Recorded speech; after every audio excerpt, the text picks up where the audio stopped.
Hello friends, कैसे हो आप सभी। आर्य जंक्शन स्टडीज के यूट्यूब चैनल पर आप सभी का स्वागत है। हम अगस्त माह की करंट अफेयर के जो टॉप 100 क्वेश्चन है उनके बारे में डिस्कस करेंगे इस वीडियो के माध्यम से। उन टॉप 100 क्वेश्चंस को मैंने एक ही वीडियो में नहीं कवर करके 25-25 क्वेश्चन के हिसाब से टोटल 4 वीडियो में कवर किया है, ताकि वीडियो ज़्यादा लेंथी ना हो और आप लोगों के लिए भी देखना आसान हो। आप सभी को पता है कि जो करंट अफेयर है आजकल कोई सा भी राजस्थान का एग्जाम हो उनमें करंट अफेयर का जो वेटेज है या फिर उसका जो कंट्रीब्यूशन है बहुत ज़्यादा हो गया है। तो अगर आपने अगस्त महीने की करंट अफेयर पहले से पढ़ भी रखी है तो इन ऑब्जेक्टिव क्वेश्चंस के माध्यम से आप अपनी प्रिपरेशन को चेक कर सकते हैं। ठीक है, तो हम शुरू के जो 1 से लेकर 25 तक के क्वेश्चन है उनके बारे में एक बार डिस्कशन कर लेते हैं। ठीक है, वैसे ये ऑब्जेक्टिव टाइप के क्वेश्चन है, मैं इनमें आपको आंसर तो बताऊंगा ऐसे ही, साथ ही साथ थोड़े बहुत इनके बारे में अपन डिटेल में भी देखेंगे कि अगर कोई भी ऑप्शन दिया गया है तो उसका क्या मतलब है। ठीक है, अगर अपन बात करें 79th जो हमारा स्वतंत्रता दिवस था 15 अगस्त 2025 को मनाया गया था, इसके अवसर पर राजस्थान के किस सरपंच को राज्य का सर्वश्रेष्ठ सरपंच पुरस्कार प्रदान किया गया था। अगर अपन बात करें तो राजस्थान में वर्तमान में कितने जिले हैं। राजस्थान में वर्तमान में 41 जिले हैं। इन 41 जिलों में 11,341 हमारी ग्राम पंचायतें हैं। 11,341 ग्राम पंचायतें हैं। इन 11,341 ग्राम पंचायतों में जितने भी सरपंच हैं उन सब में सर्वश्रेष्ठ सरपंच का जो अवार्ड दिया गया था वो किसको दिया गया था? दिव्यांश एम भारद्वाज को दिया गया था। किसको दिया गया है? दिव्यांश एम भारद्वाज को दिया गया है। अगर इनके बारे में अपन बात करें तो टोंक जिले में एक पंचायत है जिसका नाम है आवा पंचायत। क्या नाम है? आवा पंचायत। यहाँ के ये सरपंच थे और इनके द्वारा किए गए विभिन्न कार्यों की वजह से इनको सर्वश्रेष्ठ सरपंच का पुरस्कार दिया गया है। ये काफी यंग भी है और अगर इनके बारे में अपन थोड़ा सा देखें तो इन्होंने स्विट्जरलैंड से एमबीए किया है। इन्होंने स्विट्जरलैंड से एमबीए किया है और बाद में अपनी जॉब को छोड़कर ये राजस्थान में लौटे और आवा ग्राम पंचायत के ये सरपंच बने। यहाँ पर इनके द्वारा विभिन्न प्रकार के जो आधारभूत कार्य किए गए, जैसे कि पेयजल की व्यवस्था को दुरुस्त करना, जो संपर्क सड़क का निर्माण कराना, जो वहाँ के बच्चे हैं उनकी शिक्षा के संबंध में इन्होंने काफी सारे प्रयास किए, स्वच्छता से संबंधित इन्होंने बहुत सारे प्रयास किए। तो इन्हीं उपलब्धियों को देखते हुए इनको सर्वश्रेष्ठ सरपंच का पुरस्कार प्रदान किया गया। तो इसके बारे में आप लोगों को पता होना चाहिए। ठीक है, नेक्स्ट अगर क्वेश्चन की बात करें, 11 अगस्त 2025 को प्रदेश की पहली सेक्स सॉर्टेड सीमन लैब का शुभारंभ कहां किया गया? तो इसका शुभारंभ किया गया है जयपुर। जयपुर के कहां पे किया गया है? बस्सी में। ठीक है, प्रदेश की पहली सेक्स सॉर्टेड सीमन लैब का शुभारंभ कहां किया गया है? बस्सी जयपुर में किया गया है। और इस लैब का संचालन किसके माध्यम से किया जाएगा? आरसीडीएफ के माध्यम से किया जाएगा। Rajasthan cooperative dairy federation limited के माध्यम से किया जाएगा। ठीक है, इसके बारे में आप लोगों को पता होना चाहिए। नेक्स्ट अगर अपन बात करें, राजस्थान ऊंट वध का प्रतिषेध और अस्थायी प्रवर्जन, प्रवर्जन का मतलब होता है उनका प्रवाह या फिर उनका निर्यात, इसका विनियमन अधिनियम 2015। ऊंटों के संबंध में एक अधिनियम बनाया था राजस्थान सरकार के द्वारा। वो अधिनियम कब बनाया गया था? 2015 में। इसके तहत बनाए जाने वाले नए नियमों में ऊंटों के परिवहन की अनुमति के लिए जिला कलेक्टर के साथ साथ किसे अधिकृत किया गया है? ये जो 2015 में अधिनियम बनाया गया था, इस अधिनियम में एक प्रावधान किया गया था कि अगर ऊंटों का परिवहन करना है एक जगह से दूसरी जगह, ऊंटों का परिवहन विभिन्न प्रकार के कारणों की वजह से किया जा सकता है। जैसे हमारा जो मगरा वाला क्षेत्र, अगर राजस्थान में जो राजसमंद, अजमेर, पाली का जो क्षेत्र है वो मगरा क्षेत्र कहलाता है, पहाड़ी क्षेत्र। वहां पर क्या है कि आजीविका के कोई सोर्स नहीं है, तो वहां के लोगों को मौसमी पलायन करना पड़ता है। तो अगर उनके द्वारा कोई भी ऊंट पाले जाते हैं तो समय समय पर वो उनको दूसरी जगह पर लेके जाते हैं मौसमी पलायन के दौरान, है ना। तो ऊंटों का परिवहन विभिन्न प्रकार के कारणों से किया जा सकता है। हो सकता है कि उनको चराने के लिए एक जगह से दूसरी जगह ले जाया जा रहा हो, या हो सकता है कि उनको मेलों में ले जाया जा रहा हो, ठीक है ना, या फिर बहुत सारी जगह जो पर्यटन जो स्थल होते हैं वहां पर भी ऊंटों की सवारी की जाती है, इस वजह से उनको ले जाया जाता है। लेकिन बहुत से बार ऐसा देखने को मिलता है कि इनका अवैध परिवहन भी किया जाता है। तो इसी को रेगुलेट करने के लिए राजस्थान सरकार के द्वारा इस अधिनियम के तहत ऊंटों के परिवहन के संबंध में नए नियम बनाए जाएंगे। और ये नए नियम कब बनाए जाएंगे? 2025 में ये नए नियम बनाए जाएंगे। इन नए नियमों में एक प्रावधान किया है कि ऊंटों के परिवहन की जो अनुमति है, पहले केवल जिला कलेक्टर को उसकी पावर थी कि ऊंटों के परिवहन के संबंध में जो भी अनुमति हो किसके द्वारा प्रदान की जाती थी, डिस्ट्रिक्ट कलेक्टर के द्वारा प्रदान की जाती थी। किंतु अब जिला कलेक्टर के साथ साथ जो एसडीएम होता है आपका, सब डिविजनल मजिस्ट्रेट या फिर जिसको हम उपखंड अधिकारी बोलते हैं, उनको भी इसके लिए अधिकृत किया गया है, यानी कि अब ऊंटों के परिवहन के संबंध में वो भी अनुमति प्रदान कर सकते हैं। ठीक है, तो ये अच्छा क्वेश्चन था। नेक्स्ट इंपॉर्टेंट क्वेश्चन है कि हाल ही में राजस्थान मंत्रिमंडल की बैठक में आरपीएससी में सदस्य की संख्या बढ़ाकर कितनी कर दी गई है। आप सभी को पता होगा, अगर अपन आरपीएससी की बात करें या फिर आरपीएससी या फिर जैसे आरपीएस केंद्र में अगर बात करें तो यूपीएससी होती है और सभी स्टेट्स में क्या होती है, एसपीएससी होती है। ठीक है, इनके संविधान में इनके प्रोविजन के संबंध में बात करें तो आर्टिकल 315 से लेकर 323 में इनके प्रावधान के बारे में चर्चा की गई है। आर्टिकल 315 में बताया गया है कि केंद्रीय स्तर पर यूपीएससी होगी और राज्य स्तर पर क्या होगी, यूपीएससी एसपीएससी होगी, जिसको कि स्टेट पब्लिक सर्विस कमीशन कहा जाता है। ये देश के मतलब राष्ट्रीय स्तर पर और राज्य के स्तर पर जो मेरिट सिस्टम होता है, उसकी जो मेरिट पद्धति होती है, उसके वॉच डॉग के रूप में भी कार्य करते हैं। ठीक है, और आर्टिकल 316 के तहत, आर्टिकल 316 में जो हमारा जो आरपीएससी है या फिर जो स्टेट पब्लिक सर्विस कमीशन होते हैं, इनके जो सदस्य होते हैं, इनकी नियुक्ति का प्रावधान किया गया है। इनकी नियुक्ति किसके द्वारा की जाती है, इनकी नियुक्ति की जाती है माननीय राज्यपाल महोदय के द्वारा। किसकी सिफारिश पर की जाती है, कैबिनेट की सिफारिश पर की जाती है, मंत्रिमंडल की सिफारिश पर की जाती है। और मंत्रिमंडल की जो अध्यक्षता किसके द्वारा की जाती है, मुख्यमंत्री के द्वारा की जाती है। ठीक है, इनके अगर अपन कार्यकाल की बात करें तो 6 वर्ष या फिर 62 वर्ष जो भी पहले हो इनका कार्यकाल होता है। नेक्स्ट अगर बात करें जो आर्टिकल 317 है, वो भी काफी इंपॉर्टेंट है, वो इनके रिमूवल से संबंधित है, वो इनके रिमूवल से संबंधित है। अगर अपन इनके रिमूवल की बात करें तो इनको पद के दौरान सस्पेंड, अगर इनके ऊपर किसी प्रकार का कोई आरोप लगा हुआ है तो इनको सस्पेंड कौन कर सकता है, राज्यपाल कर सकता है। ये स्वेच्छा से त्याग पत्र किसको दे सकते हैं, राज्यपाल को दे सकते हैं। किंतु इनको हटाया किसके द्वारा जाता है, राष्ट्रपति के द्वारा हटाया जाता है, सुप्रीम कोर्ट की जांच के आधार पर। इनके ऊपर जो भी आरोप लगते हैं उन आरोपों की जांच सुप्रीम कोर्ट के द्वारा की जाती है। उसके बाद में किसके द्वारा हटाया जाता है, राष्ट्रपति के द्वारा हटाया जाता है। इसका मतलब आरपीएससी के जो मेंबर होते हैं वो राज्यपाल के प्रसाद पर्यंत कार्य नहीं करते हैं। तो हाल ही में राजस्थान मंत्रिमंडल की बैठक हुई थी, उसमें आरपीएससी के सदस्य जो कि वर्तमान में कितने हैं, 7, इसको बढ़ाकर कितना कर दिया है, 10 कर दिया है।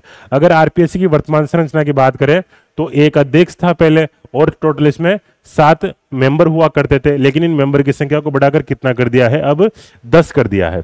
ठीक है, अगर वर्तमान में देखें तो वर्तमान में हमारे जो अध्यक्ष है वो श्री UR साहू जी है और टोटल मेंबर कितने हैं, 8 मेंबर है ना। आप सभी को पता होगा कि हाल में 3 नए मेंबर की नियुक्ति भी की गई है। ठीक है ना, 3 नए मेंबर का अपॉइंटमेंट किया गया है, तो सदस्यों की संख्या बढ़कर कितनी होगी, 8। हालांकि इनमें से जो एक सदस्य है श्री बाबूलाल कटारा जी, वो सस्पेंड चल रहे हैं। ठीक है, तो अगर एक्टिव मेंबर की बात की जाए तो एक्टिव मेंबर कितने आपके, 7। ठीक है, नेक्स्ट अगर अपन देखें नॉलेज एनहेंसमेंट प्रोग्राम के संबंध में निम्न में से कौन सा कथन सही नहीं है। आप सभी को पता है कि मेरी डेली करंट अफेयर क्लास भी आती है, उन करंट अफेयर की क्लास में भी मैं कहीं ना कहीं इनसे संबंधित कुछ न्यूज को मैंने कवर कर रखा है। हालांकि जो करंट अफेयर की क्लास है हमने सितंबर के महीने से प्रारंभ की है, लेकिन अगस्त से जुड़ी हुई कुछ खबरों को भी मैंने सितंबर में कवर किया था। तो इस प्रोग्राम को भी मैंने पहले कवर कर रखा है। जो नॉलेज एनहेंसमेंट प्रोग्राम है, ये पहली बात तो कब शुरुआत की गई थी इसकी, अगस्त के महीने में शुरुआत की गई थी। और हमारे जो मुख्यमंत्री है श्री भजन लाल शर्मा जी, उनके द्वारा इस प्रोग्राम की शुरुआत की गई है। इस प्रोग्राम का मुख्य उद्देश्य क्या है, इस प्रोग्राम का मुख्य उद्देश्य यह है कि जो फार्म प्रोड्यूसर ऑर्गेनाइजेशंस होते हैं, इससे जुड़े हुए जो 100 प्रगतिशील किसान है, इससे जुड़े हुए 100 प्रगतिशील किसान है, 100 प्रगतिशील किसान, इनको विदेशों में भेजा जाएगा, है ना। विदेशों में 7 दिवसीय विदेश भ्रमण पर इनको भेजा जाएगा, विदेश भ्रमण पर इनको भेजा जाएगा। और जो ये विदेश भ्रमण है, इसका मुख्य उद्देश्य क्या रहेगा, ताकि ये दूसरे देशों में जाकर वहां पर जो कृषि पद्धतियां हैं, कृषि तकनीक, कृषि से संबंधित जो भी नवाचार है, उनके बारे में जानकारी प्राप्त कर सकें और उनको इंडिया में आकर इंप्लीमेंट कर सकें। और ये जो प्रोग्राम है इसको फेजेस में लागू किया जाएगा। ठीक है ना, तो अपन एक बार देख लेते हैं कि कौन सा कथन सही नहीं है। इसके तहत एपीओ से जुड़े 100 प्रगतिशील किसानों को विदेशी दौरे पर भेजा जाएगा, बिल्कुल सही बात है। और जो भ्रमण देश है नीदरलैंड, ऑस्ट्रेलिया, न्यूजीलैंड और ब्राजील होंगे, ये भी सही है। नवंबर 2025 से मार्च 2025 के मध्य, नवंबर 2025 से मार्च 2026 के मध्य 7 दिवसीय भ्रमण विभिन्न बेचों में आयोजित होगा। ये मैं आप लोगों को बता चुका हूं। और इसका उद्देश्य क्या हो जाएगा कि किसानों को संबंधित क्षेत्रों की नवीनतम तकनीक और नवाचारों से परिचित कराना। तो इसमें सभी ऑप्शन सही है। तो जो ऑप्शन नंबर ई है कि उपयुक्त में से कोई नहीं, ये गलत हो जाएगा। ठीक है, क्योंकि आपके सबके सब ऑप्शन क्या है इसमें करेक्ट है, ये आपको पता होना चाहिए। नेक्स्ट अगर अपन बात करें, राजस्थान में ऊर्जा क्षेत्र हेतु, एनर्जी सेक्टर हेतु राजस्थान राज्य विद्युत उत्पादन निगम लिमिटेड RVUNL द्वारा स्थापित की गई जॉइंट वेंचर कंपनियों के संबंध में कौन सा युग्म सुमेलित नहीं है।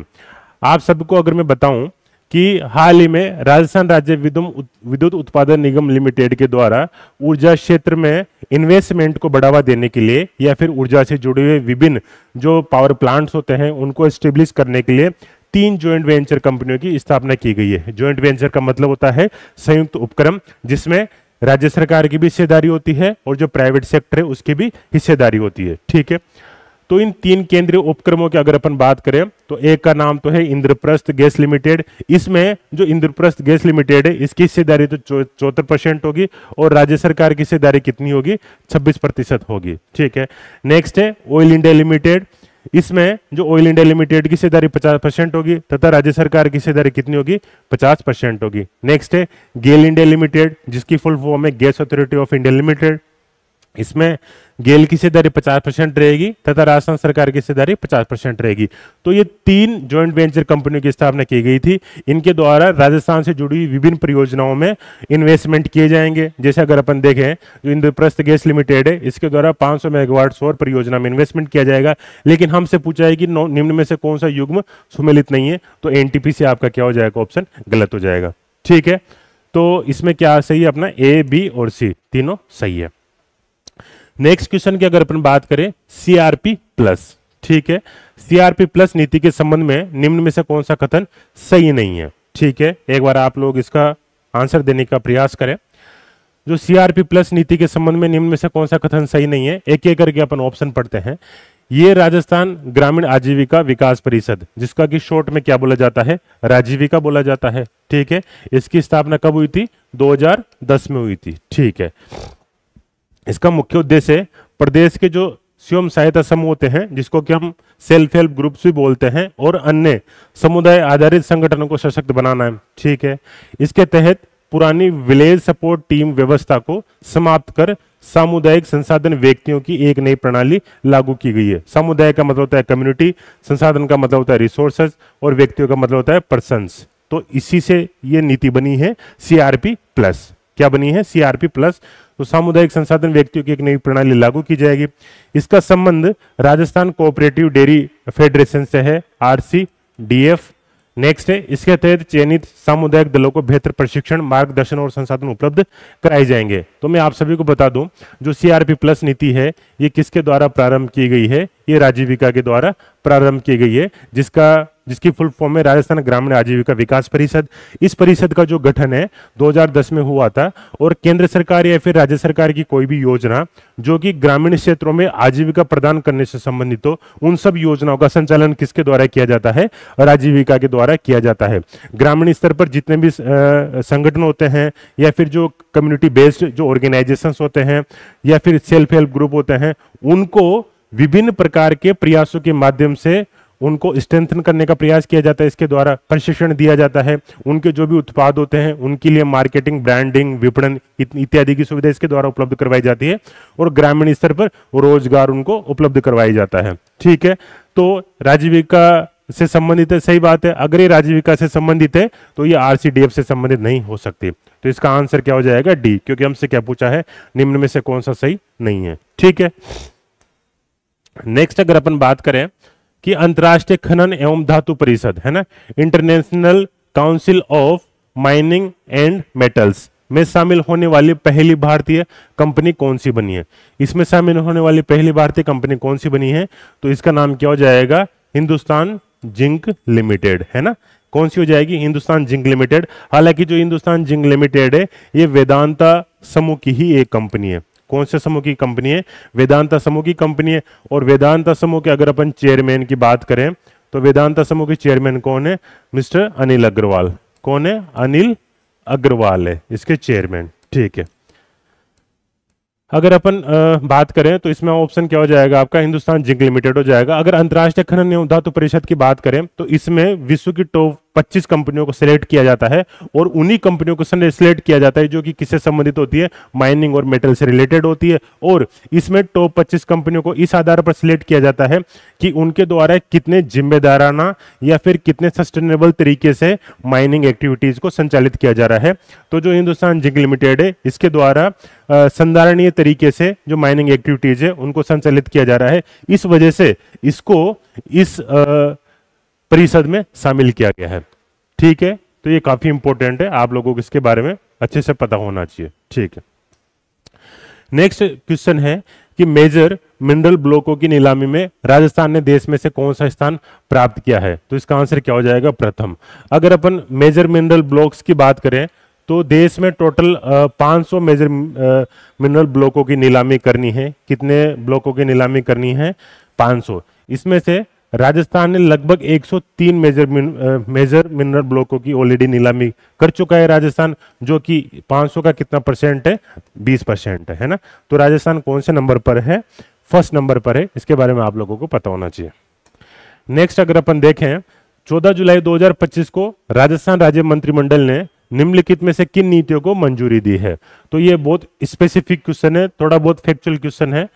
अपन बात करें ये किसके बारे में पूछ रहा है कि राजस्थान सरकार के द्वारा 14 जुलाई 2025 को किन नीतियों को मंजूरी दी गई है? तो एक तो केंद्र राजस्थान सरकार के द्वारा टाउनशिप पॉलिसी 2024 को मंजूरी दी गई थी, राजस्थान सिटी गैस डिस्ट्रीब्यूशन नीति को मंजूरी दी गई थी और मेडिकल वैल्यू ट्रेवल पॉलिसी को को मंजूरी दी गई थी। इसका मतलब 1, 2 और 4, 1, 2, 4 आपको ऑप्शन सही हो जाएगा। ठीक है, जो राजस्थान एकीकृत स्वच्छ ऊर्जा नीति है इसको मंजूरी 2024 में ही दी गई थी। हालांकि 2025 में इस नीति में कुछ संशोधन किए गए हैं, इस नीति में कुछ संशोधन किए गए हैं, लेकिन इसको मंजूरी कब दी गई थी? इसको 2024 में मंजूरी दी गई थी, है ना। जो टाउनशिप पॉलिसी 2024 की अगर अपन बात करें, ये जो पॉलिसी किससे संबंधित है? टाउन प्लानिंग से संबंधित है ना। जो भी नगरीय क्षेत्र होते हैं वहां पर विभिन्न प्रकार की जो व्यवस्था है उनको प्रॉपर तरीके से इस्टेब्लिश करने से रिलेटेड है। अगर अपन नेक्स्ट देखें जो राजस्थान सिटी गैस डिस्ट्रीब्यूशन नीति है ये किससे संबंधित है? कि बेसिकली आप सभी को पता होगा कि जो मुंबई जैसे बड़े शहर है वहां पर जो प्रत्येक फ्लैट होता है या फिर प्रत्येक घर होता है वहां पर जो भी आपकी घरेलू गैस होती है वो कैसे पहुंचाई जाती है? पाइपलाइन के माध्यम से पहुंचाई जाती है। तो राजस्थान में भी ये जो आपकी एलपीजी गैस होती है इसको जिसको हम कुकिंग गैस भी बोलते हैं इसको पाइप के माध्यम से पहुंचाने के लिए ये नीति लॉन्च की गई है। और जो मेडिकल वैल्यू ट्रेवल पॉलिसी है ये बेसिकली मेडिकल टूरिज्म को प्रमोट करने के लिए नीति लागू की गई है आपकी।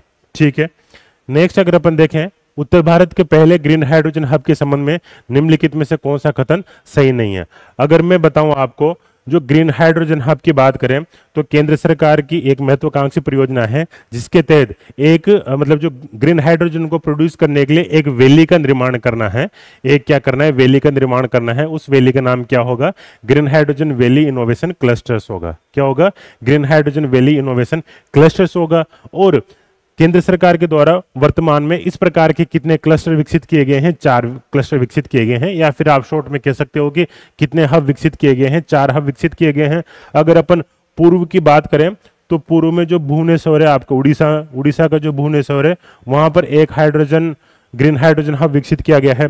पश्चिम में अगर बात करें तो जो पुणे का महाराष्ट्र का जो पुणे है वहां पर एक ग्रीन हाइड्रोजन हब विकसित किया गया है। और साउथ में अगर देखें तो केरल में एक ग्रीन हाइड्रोजन हब विकसित किया गया है। तो ये इसमें क्वेश्चन में पूछा है कि उत्तर भारत का पहला ग्रीन हाइड्रोजन हब कहां पर स्थापित किया गया है? तो ये किया गया है आपका जो आईआईटी जोधपुर का जो कैंपस है, आईआईटी जोधपुर का जो परिसर है इस परिसर में स्थापित किया गया है, किया जाएगा मतलब। और इसकी जो क्षमता होगी वो कितनी होगी? 350 टन ग्रीन हाइड्रोजन का प्रोडक्शन करना। ठीक है, तो एक एक ऑप्शन को देख लेते हैं। ये आईआईटी जोधपुर परिसर में स्थापित किया जाएगा, बिल्कुल सही बात है। ये उत्तर भारत का पहला और देश का चौथा green hydrogen valley innovation clusters होगा। ऑलरेडी 3 पहले से स्थापित किए जा चुके हैं, तो ये कौन सा होगा? चौथा होगा। इसकी कुल लागत कितनी है? 205 करोड़, ये भी सही है। ये हब सालाना लगभग 350 टन ग्रीन हाइड्रोजन का उत्पादन करेगा, ये भी बिल्कुल सही है। तो आपका मतलब कौन सा कथन सही नहीं है? सबके सब सही है, तो ऑप्शन ये क्या हो जाएगा? करेक्ट हो जाएगा। ठीक है, नेक्स्ट अगर अपन देखें, दुनिया का सबसे बड़ा पॉलीमर इंजेक्शन अभियान राजस्थान के किस बेसिन में चलाया जा रहा है? किस पेट्रोलियम बेसिन में चलाया जा रहा है? किस पेट्रोलियम बेसिन में चलाया जा रहा है? आप सभी को पता होगा कि राजस्थान में 4 पेट्रोलियम बेसिन है ना। राजस्थान में अगर अपन पेट्रोलियम बेसिन की बात करें, तो राजस्थान में कितने पेट्रोलियम बेसिन है? 4। एक जो पेट्रोलियम बेसिन है इसको बोला जाता है बाड़मेर सांचौर बेसिन। जो दूसरा पेट्रोलियम बेसिन है इसको जैसलमेर शेल्फ बेसिन बोला जाता है। नेक्स्ट जो पेट्रोलियम बेसिन है इसको बीकानेर नागौर पेट्रोलियम बेसिन बोला जाता है। और जो अगला पेट्रोलियम बेसिन है इसको बोला जाता है विंध्यन पेट्रो बेसिन। तो राजस्थान में कितने पेट्रोलियम बेसिन है? टोटल 4 पेट्रोलियम बेसिन है ना। तो ये दुनिया का सबसे बड़ा जो पॉलीमर इंजेक्शन अभियान है ये राजस्थान के बाड़मेर सांचौर बेसिन में चलाया जा रहा है। आप सभी को पता होगा कि जो राजस्थान का बाड़मेर सांचौर बेसिन है, इस बाड़मेर सांचौर बेसिन का एक क्षेत्र है जहां से वर्तमान में केर्न इंडिया के द्वारा पेट्रोलियम का उत्पादन किया जा रहा है, या फिर जिसके द्वारा क्रूड ऑयल निकाला जाता है ना। तो उस कंपनी का नाम क्या है? Cairn India. इस केर्न इंडिया के द्वारा बाड़मेर सांचौर बेसिन का जो मंगला ऑयल फील्ड क्षेत्र है, मंगला क्षेत्र है, इस मंगला क्षेत्र से क्रूड ऑयल का उत्पादन किया जा रहा है या फिर क्रूड ऑयल निकाला जा रहा है। और ये कब से निकाला जा रहा है? 2009 से निकाला जा रहा है। ठीक है।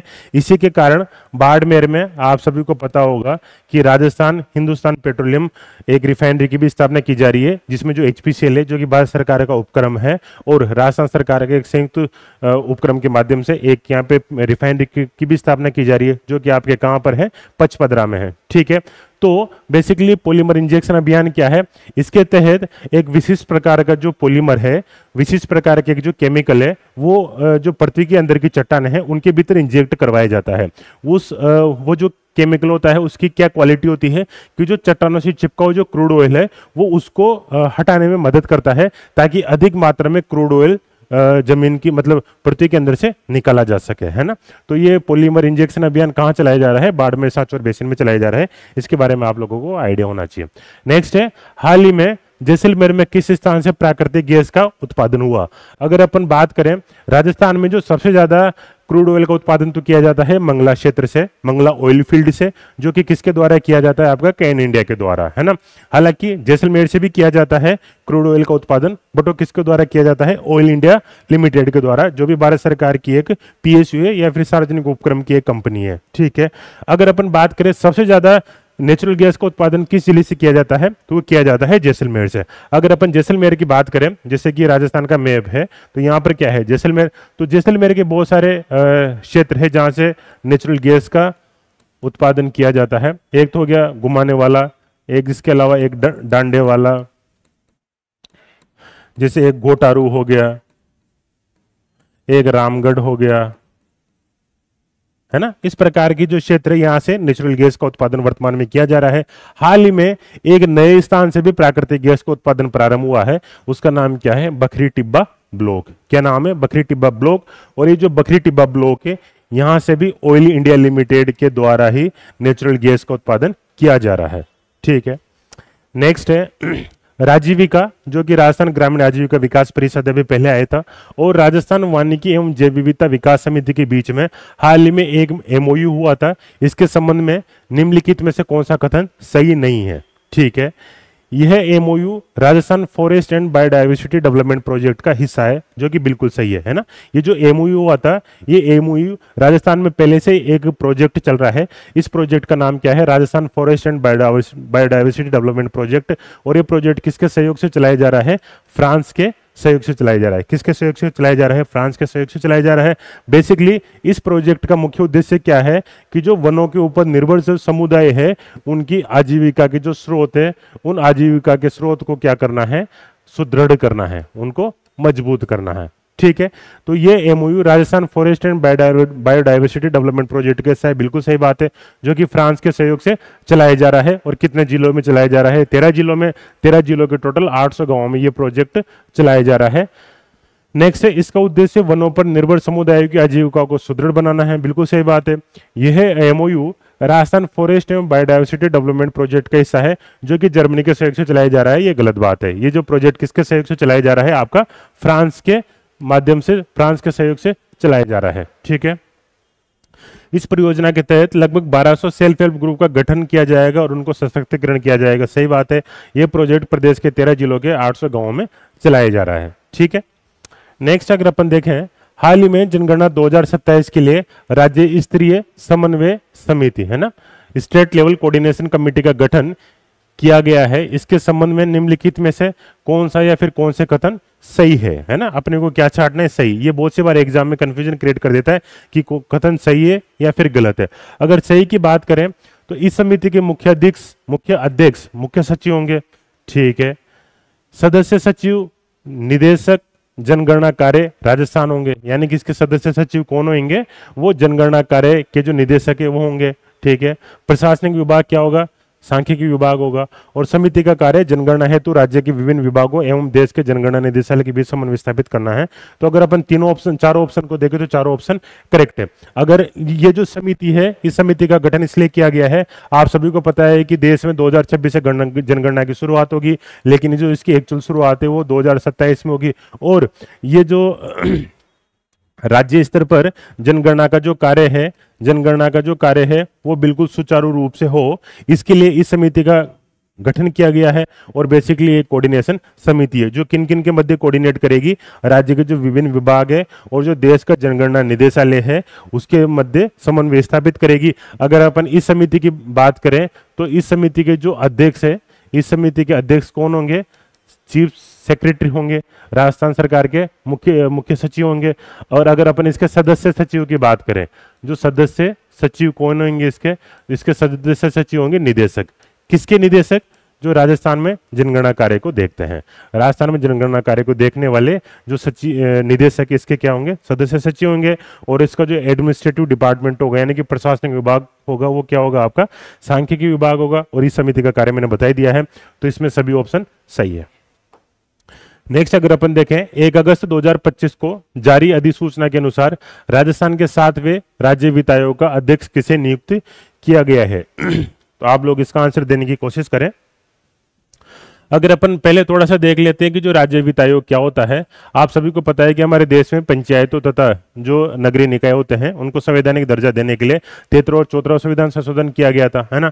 उन संविधान संशोधनों के माध्यम से संविधान में बहुत सारे नए आर्टिकल जोड़े गए। तो 2 नए आर्टिकल जोड़े गए थे, आर्टिकल 243I और 243Y, है ना। इनके तहत राज्य वित्त आयोग के गठन का प्रावधान किया गया है। राज्य वित्त आयोग के गठन का प्रावधान किया गया है। प्रत्येक 5 साल के लिए एक राज्य वित्त आयोग का गठन किया जाता है। और यह गठन किसके द्वारा किया जाता है? राज्यपाल के द्वारा किया जाता है। इसमें एक तो आपके क्या होते हैं? अध्यक्ष होते हैं, एक तो चेयरमैन होते हैं, और इसमें कुछ क्या हो सकते हैं? सदस्य हो सकते हैं। इसका गठन भी राज्यपाल के द्वारा किया जाता है। और इनकी जो नियुक्ति है, इनका जो अपॉइंटमेंट है, वो भी किसके द्वारा किया जाता है? राज्यपाल के द्वारा ही किया जाता है। बेसिकली ये जो राज्य वित्त आयोग है, इसका मुख्य काम क्या होता है? इसका मुख्य काम होता है कि जो राज्य का जो टैक्स पूल है, यानी कि राज्य का जो टोटल टैक्स कलेक्शन है, उनमें से कितना हिस्सा जो पंचायती राज संस्थाओं को जाना चाहिए, इसकी सिफारिश किसके द्वारा की जाती है? राज्य वित्त आयोग के द्वारा की जाती है। और इसका गठन कब किया गया था? 1 अगस्त 2025 को किया गया है।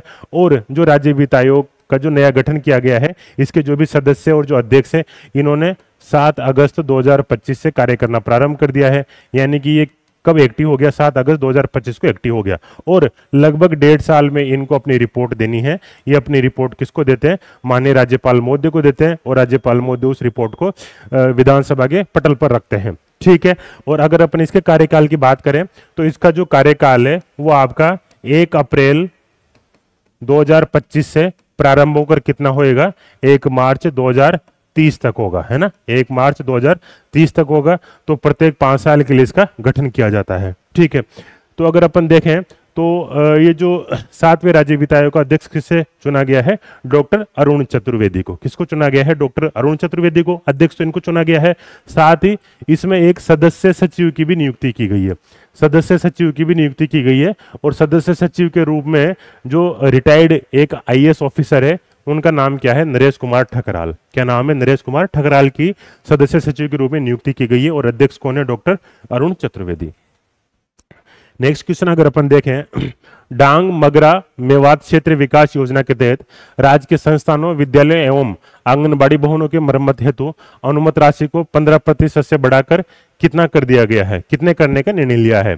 आप सभी को पता है कि झालावाड़ जिले का जो एक गांव है, वहाँ एक राजकीय विद्यालय में वहाँ छत गिरने से कुछ बच्चों की मृत्यु हो गई थी, है ना, जो कि हमारे लिए देखा जाए तो कहीं ना कहीं एक बहुत मतलब गंभीर बात है। तो उसको देखते हुए सरकार के द्वारा जितने भी जो राजकीय विद्यालय हैं उनकी मरम्मत,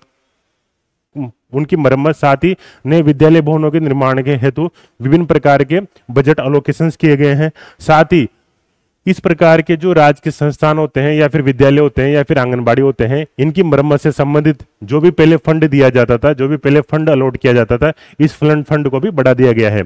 जैसे अगर अपन बात करें, जो डांग मगरा और जो मेवात क्षेत्र विकास योजना है, इसके तहत पहले 15% फंड दिया जाता था मरम्मत के लिए, ठीक है। अब इसको बढ़ाकर कितना कर दिया गया है? 20% कर दिया गया है। तो इसके बारे में आप लोगों को पता होना चाहिए कितना किया गया है? 20%।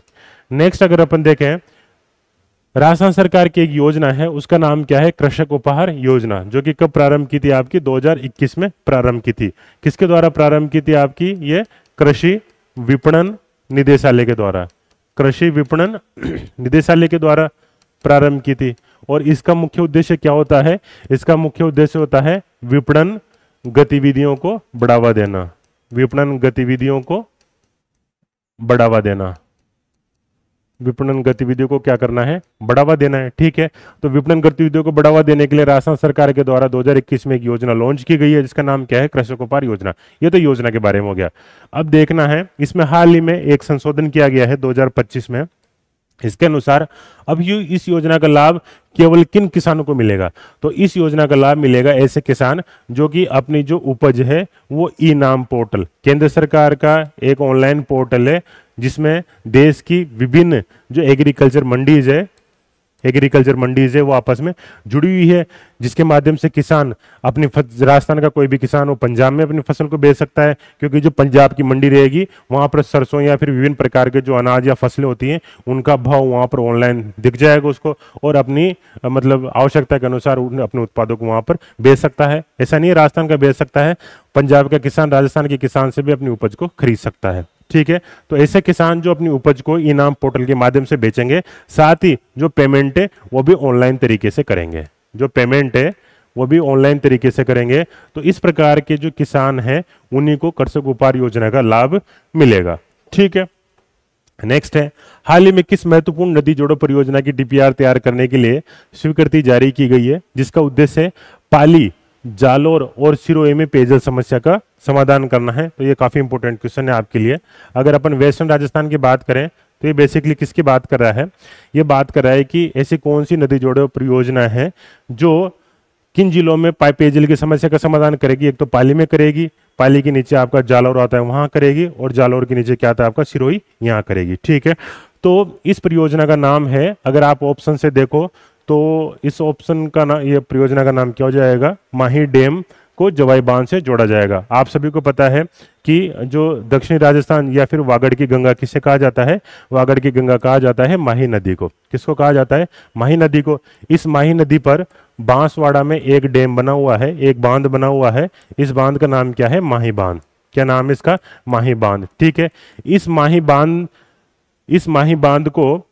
बांध का जो भी सरप्लस वाटर होता है, जो भी एक्सिस वाटर होता है, इसको जवाई बांध में ट्रांसफर किया जाएगा। और जवाई बांध कहां पर स्थित है? जवाई बांध है आपका पाली जिले में, है ना। जवाई बांध कहां है?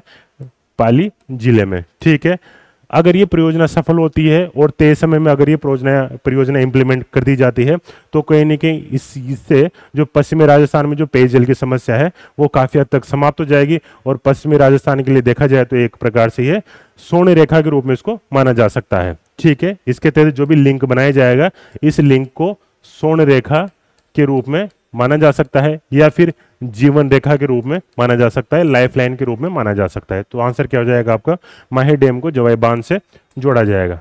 नेक्स्ट है, खेलो इंडिया यूनिवर्सिटी गेम्स के 5वें संस्करण का आयोजन नवंबर 2025 में किया जाएगा, ठीक है। और राज्य के किस जिले में किया जाएगा? तो इसका आंसर क्या हो जाएगा? जयपुर में, है ना। जयपुर में खेलो इंडिया यूनिवर्सिटी गेम्स का आयोजन किया जाएगा और इसका कौन सा संस्करण होगा? ये 5वां संस्करण होगा। नवंबर की जब अपन करंट अफेयर देखेंगे तो उसमें इसको डिटेल में कवर करेंगे। नेक्स्ट आपका क्या है? 19 जुलाई 2025 को फलोदी जिले की बाप तहसील में गोरबिया सौर ऊर्जा परियोजना, ठीक है, के संबंध में निम्न में से कौन सा या फिर कौन से कथन सही नहीं है? आपको क्या छांटना है? सही नहीं है ना। इसका जो उद्घाटन है केंद्रीय नवीन एवं नवीकरणीय ऊर्जा मंत्री श्री प्रहलाद जोशी के द्वारा किया गया था। ये ऑप्शन बिल्कुल सही है। इसका उद्घाटन मुख्यमंत्री श्री भजनलाल शर्मा ने किया था। गलत है, क्योंकि इसका उद्घाटन किसने किया था? नवीन एवं नवीन ऊर्जा मंत्री है श्री प्रहलाद जोशी के द्वारा किया गया था। इसकी जो कुल प्रस्तावित क्षमता है वो कितनी है? 435 मेगावाट है। इसमें उन्नत टॉपकॉन बायोफेशियल सोलर पैनल का उपयोग किया जाएगा ताकि जो ऊर्जा है वो अच्छे से प्रोड्यूस हो सके, ठीक है। तो इसका आपका जो गलत ऑप्शन छांटना है आपको, तो ऑप्शन क्या हो जाएगा? बी। नेक्स्ट अगर अपन देखें 22 नंबर का क्वेश्चन है कि 18 जून 2025 को बूंदी जिले की किस नदी पर प्रदेश की पहली सोलर लिफ्ट परियोजना का लोकार्पण किया गया? अगर अपन बात करें बूंदी जिले की किस नदी पर प्रदेश की, ये इंपॉर्टेंट चीज ये है इसमें कि राजस्थान की पहली सोलर लिफ्ट सिंचाई परियोजना होने वाली है और ये हाल ही में मेज नदी पर यह परियोजना का लोकार्पण किया गया है। किस नदी पर किया गया है? मेज नदी पर, है ना। मेज नदी पर मेज नदी पर किया गया है। और इस परियोजना की अगर अपन बात करें तो इस परियोजना का नाम है गेंडोली फोलाई लिफ्ट सिंचाई परियोजना। क्या नाम है? गेंडोली फोलाई लिफ्ट सिंचाई परियोजना। अगर अपन बात करें कि इसका लोकार्पण किसने किया है, तो इसका लोकार्पण किया है हमारे जो स्पीकर है, हमारे स्पीकर है श्री ओम बिरला जी। लोकार्पण किसने किया है? स्पीकर, पार्लियामेंट स्पीकर, लोकसभा के स्पीकर श्री ओम बिरला जी के द्वारा। किसके द्वारा किया है? ओम बिरला जी के द्वारा, ठीक है। तो कौन सी नदी हो जाएगी? मेज नदी। नेक्स्ट, विधायक शिक्षा का साथी योजना का संबंध राज्य के कौन से जिले है? कौन से जिले से है? तो इसका आंसर क्या हो जाएगा? जोधपुर। जोधपुर जिले में ये योजना प्रारंभ की गई है और इस योजना का नाम क्या है? विधायक शिक्षा का साथी योजना। इस योजना का जो मुख्य मकसद है, वहाँ के जितने भी राज्य के विद्यालय हैं, इन राज्य के विद्यालयों में बेसिकली आधारभूत जो भी सुविधाएं होती है, इन आधारभूत सुविधाओं का विकास करना है। वहां पर जो शिक्षा की गुणवत्ता है, शिक्षा की गुणवत्ता में सुधार करना है, ठीक है। तो विधायक शिक्षा साथी योजना का संबंध किससे है? जोधपुर जिले से है। क्वेश्चन नंबर 24 है, राजस्थान राज्य पथ परिवहन निगम को Skoch order of merit award किसके लिए प्रदान किया है? तो उनको यह अवार्ड प्रदान किया है ईंधन क्षमता, फ्यूल एफिशिएंसी में अनुकरणीय पहलों के लिए। अगर अपन इस पहल की बात करें तो जो RSRTC है, इनके द्वारा विभिन्न प्रकार के प्रयासों के माध्यम से इन्होंने लगभग 9 लाख लीटर डीजल बचाया है। अपनी विभिन्न प्रकार की फ्यूल एफिशिएंसी पहलों के माध्यम से इन्होंने 9 लाख लीटर डीजल बचाया है। अगर अपन इसको रुपए में देखें तो ये लगभग होता है 8 करोड़ रुपए। कितना होता है? 8 करोड़ रुपए। तो इन्होंने लगभग, आप ऐसे भी बोल सकते हो कि प्रत्यक्ष 8 करोड़ रुपए की इन्होंने बचत की है अपनी विभिन्न फ्यूल एफिशिएंसी पहलों के माध्यम से। इसीलिए इनको Skoch order of merit award से सम्मानित किया गया है। आज का लास्ट क्वेश्चन है कि 5 अगस्त 2025 को जयपुर के मूर्तिकार प्रोफेसर गिरिराज शर्मा को ललित कला अकादमी का राष्ट्रीय पुरस्कार उनकी किस कृति के लिए दिया गया है?